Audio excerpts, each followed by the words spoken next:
Greetings. Thank you for agreeing to serve as a peer review panelist for the 2020 Astrophysics Data Analysis Program, or simply ADAP, proposal review. My name is Douglas Hudgens, and I'm the Program Officer for the ADAP at NASA headquarters. This introductory plenary presentation is designed to provide you with some information about the program and plans for the upcoming panel meeting, as well as some guidance for conducting your evaluations of the proposals. Hopefully, you will find this information to be of use as you prepare for your panel. Let's begin with an introduction to the ADAP and to the 2020 ADAP proposal review. The ADAP supports a wide range of scientific investigations that capitalize on the archival data from current and past NASA space astrophysics missions. I should note that archival data from ground-based observations that were funded by NASA, things like 2MASS, IRTF, and Keck, and which are hosted at one of NASA's astrophysics archives, like the Keck Observatory Archive, may also be the primary focus of an ADAP proposal. This year, we had a particularly strong response, seeing 313 proposals submitted ahead of the 16 July proposal deadline. The 313 proposals represents a 25% increase in proposal pressure compared to previous years. Subsequently, one proposal was found to be non-compliant and declined without review, while a second proposal was withdrawn by the proposing institution. Thus, a total of 311 proposals will be reviewed as part of the ADAP 2020 panel review. Let's take a look at the organization of the ADAP 2020 proposal review. Panels are organized to review proposals in each of the 8 defined science research areas of the ADAP. Proposals in the Astrophysical Databases research area are assigned to a panel in the most relevant science research area for review. The review will involve over 150 panelists distributed into 30 panels, with the panels scheduled into 5 nested rounds of 6 panels each. By scheduling each panel to only meet on alternate days, the rounds can be nested as shown in the figure, and the review can be completed in only 3 weeks. Remember, however, the intervening days are not off days. The success of the panel will depend on the progress it makes during those off days. Now let's look at a few items that are new to the program under ADAP 2020. So, what's new under ADAP 2020? Well, first, the ADAP 2020 review is being conducted entirely virtually. The global COVID-19 pandemic made a face-to-face panel meeting out of the question, and a decision to hold the review virtually was made in June. This will be one of, if not the largest, virtual panel review SMD has ever conducted. The second item is that exoplanet-related science has moved to the Exoplanet Research Program, or XRP. Under ROSES 2020, the Astrophysics Division made the decision to consolidate its support for exoplanet-related science investigations under the Exoplanet Research Program. That means that content moves out of the ADAP. Consequently, archival investigations that are focused on the formation, evolution, detection, or characterization of protoplanetary and debris disks, exoplanets, and exoplanetary systems, or on elucidating the demographics of the exoplanet population are now excluded from the scope of the program. Of course, arguably, the biggest change under ADAP 2020 is that we have adopted the Dual Anonymous Peer Review process, or just DAPR, or DAPR for short. This year, each science division of NASA's Science Mission Directorate identified one of their RNA programs solicited under ROSES 2020 to run as a pilot under DAPR. The ADAP was chosen as the Astrophysics Division's pilot program. Meanwhile, the Earth Science Division chose its Earth Science U.S. Principal Investigator Program, the Planetary Science Division chose its Habitable Worlds Program, and the Heliophysics Division chose its Heliophysics Guest Investigator Program. All 4 of these programs will be running under the DAPR process this year. I should point out that the Astrophysics Division also chose to convert all of our Mission, Guest Observer, and Guest Investigator programs solicited under ROSES 2020 to the DAPR process as well. So let's understand a little about this mysterious new dual anonymous peer review process. Basically, under DAPR, not only do proposers not know the identities of the reviewers, but the reviewers do not know the identities of the proposers until after the merit evaluation of proposals is complete. The process is designed to eliminate the cognitive biases that knowledge of the identities and institutions of the proposing team introduces into the scientific evaluation of a proposal. The goal is to shift the tenor of discussions away from our perceptions of people and institutions and towards the intrinsic scientific merit of the proposed research. The process is not designed to make it absolutely impossible to figure out who might be on the proposing team, but trying to do so is not part of a reviewer's job, and doing so deliberately undermines the spirit of the process, so stop it. Panelists will not be assigned formal review responsibility, that is, primary or secondary reviewer, on any proposals which have a PI or a funded co-I from their own institution. However, that all happens behind the scenes, and panelists will not be informed that that particular situation exists to maintain the anonymity of the process. So, how does the DAPR process work? Well, proposers were given instructions for preparing both an anonymized proposal document and a companion expertise and resources not anonymized document, or simply the ENR document. Both of those documents were uploaded to the nSpire system by the proposer as part of the proposal submission process.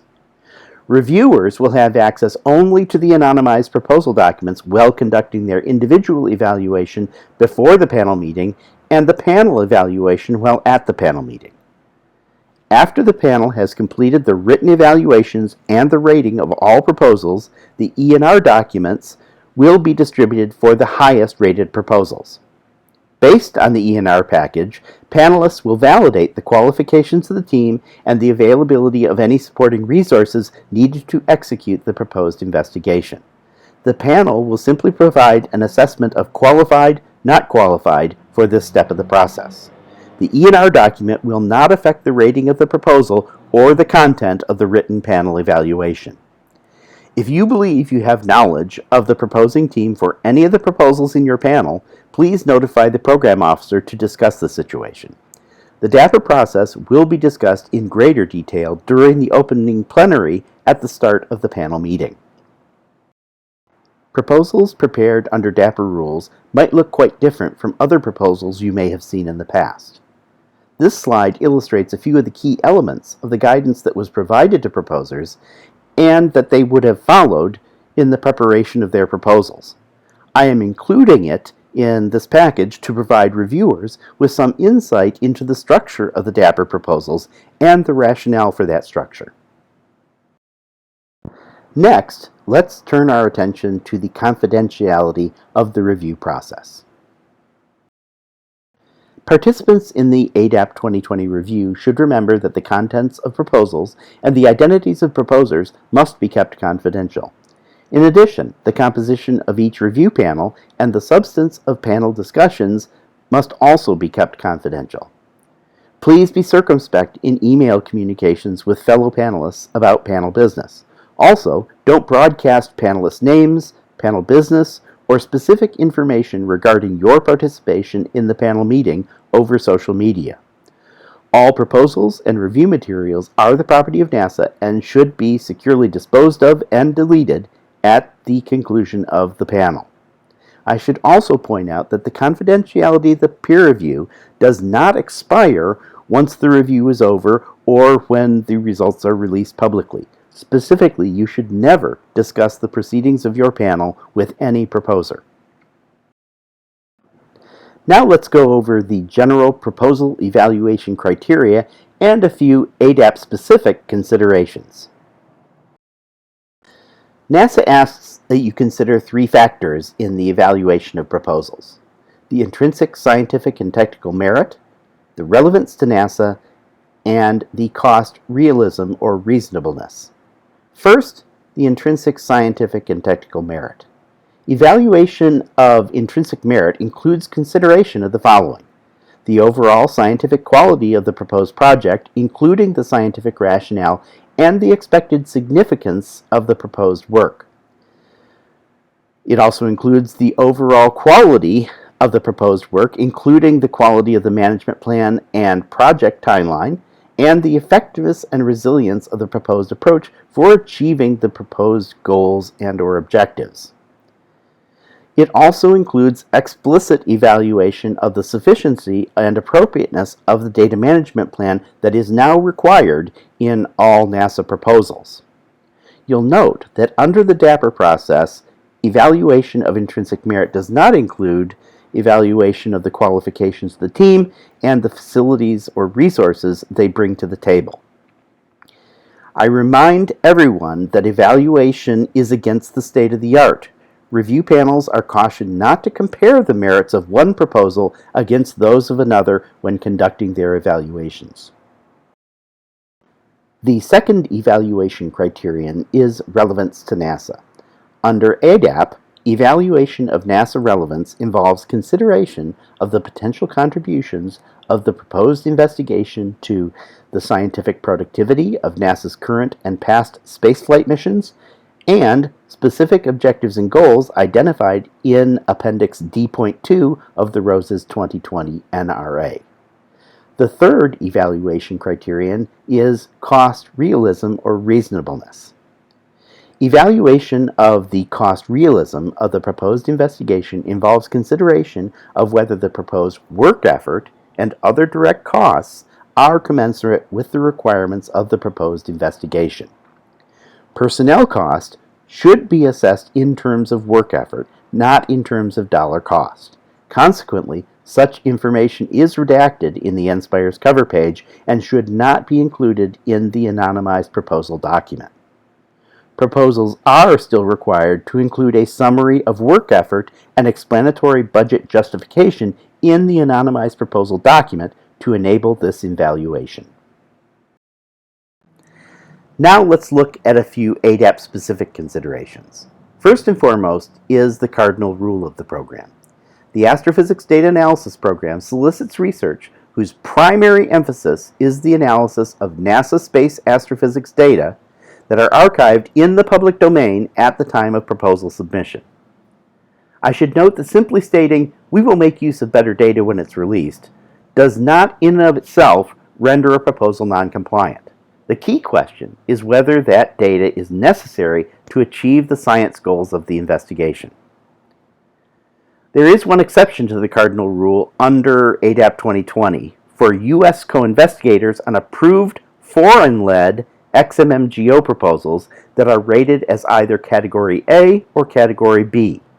Those individuals are eligible to propose for funding under ADAP 2020 even if the associated observations have not yet been executed or the data are not yet available in the public domain. There is a catch, though. The foreign PI must designate a U.S. PI for their geo-investigation, and only that person is eligible to propose for ADAP 2020 funding under this waiver. To establish their eligibility, the U.S. PI must include a letter of endorsement from the foreign PI in the expertise and resources not anonymized document. The second ADAP-specific consideration I'd like to discuss pertains to the rules governing use of non-NASA ground-based observations in an ADAP proposal. There are actually a couple of ways that non-NASA ground-based observations might find their way into an ADAP proposal. The first is new ground-based observations that are proposed to be conducted as part of the proposed investigation, and that's perfectly acceptable under ADAP, subject to a couple of restrictions. First, those observations must be clearly described and integral to the success of the proposed investigation. Second, execution of those observations cannot comprise more than 25% of the proposed work effort and other costs. Proposals are required to provide a separate breakout of the work effort and costs associated with the execution of the ground-based observing component of the investigation. Also, reviewers may consider the perceived likelihood that the proposer will be able to obtain the needed telescope time in their evaluation of the proposal.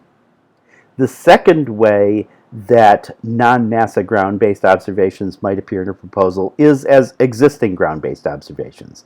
That is, proposers may include the analysis of existing ground-based observational data in their ADAP proposal. This also extends to cover data from suborbital platforms or data from non-NASA space missions. However, there are a few considerations here. First, any such data does not need to be available in the public domain, but public release of such data as part of the proposed investigation may be regarded as a strength of the proposal. Second, the onus is on the proposer to clearly establish that the data in question are used only insofar as necessary to accomplish the analysis of approved NASA archival data and are not themselves the primary object of the investigation. Again, analysis of NASA space astrophysics data must be the primary emphasis of the investigation. You should also keep in mind that the 25% rule does not apply to the use of existing ground-based observations. That only applies in the case of executing new ground-based observations. Another ADAP-specific consideration is the use of theory and/or modeling in an ADAP proposal. Theory and/or modeling is an allowable component of an ADAP proposal provided the calculations or models in question are necessary to accomplish the analysis of approved NASA space astrophysics data and are not themselves the primary objective of the investigation. The onus is on the proposer to make a clear case that the primary objective of the investigation is the analysis of NASA space astrophysics data and not theoretical astrophysics. Finally, I'd like to provide a brief summary of the astrophysical databases research area, which tends to be something of a programmatic catch-all.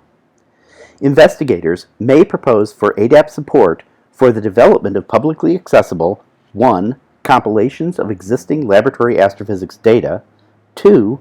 Archival data products deriving from reprocessing or further processing of existing NASA space astrophysics data, 3. Archives for the data from past astrophysics suborbital investigations, or 4. Computational tools designed to enable more effective analyses of large sets of archival NASA space astrophysics data. However, you should keep in mind that, first, new measurements or calculations of laboratory astrophysics data are not eligible for support under the ADAP. Second, although the proposing team does not actually have to do any science under their investigation, the proposal must provide a compelling scientific motivation for the work by describing the enabled science and the wider impact or value of such data products to the community. Finally, the proposal must clearly describe what the final products of the investigation will be and how those products will be made available to the community. In conclusion, I'd like to provide a few dapper golden rules for reviewers to keep in mind as you begin to conduct your evaluations. First, remember to consider proposals solely on the scientific merit of what is proposed. Please don't make guesses or otherwise attempt to determine the identities of proposers. If the identities of one or more of the team members becomes apparent to you during your reading or evaluation of a proposal, you should contact the ADAP program officer to discuss the situation. When you begin to prepare your individual written evaluations, use neutral language and keep write-ups impersonal. We don't know who the proposers are or what they might have thought or intended. We only know what is written in the proposal. Try to avoid statements like, "the proposal should have included." It's not the reviewer's job to advise the team on what they should propose. If a proposal is lacking something, say so. Don't say, "I did not understand." Instead say, "the proposal did not clearly describe." Don't ask questions like, for example, "why didn't the proposal address?" or "isn't it widely accepted that?" A question is an oblique reference to a perceived shortcoming of the proposal. That shortcoming should be addressed directly in your written evaluation. That concludes the initial plenary presentation of the ADAP 2020 proposal review. If you have any additional questions, please don't hesitate to contact the ADAP program officers, Douglas Hudgens or Aki Roberge, at the email addresses provided on this slide. Thank you for your attention.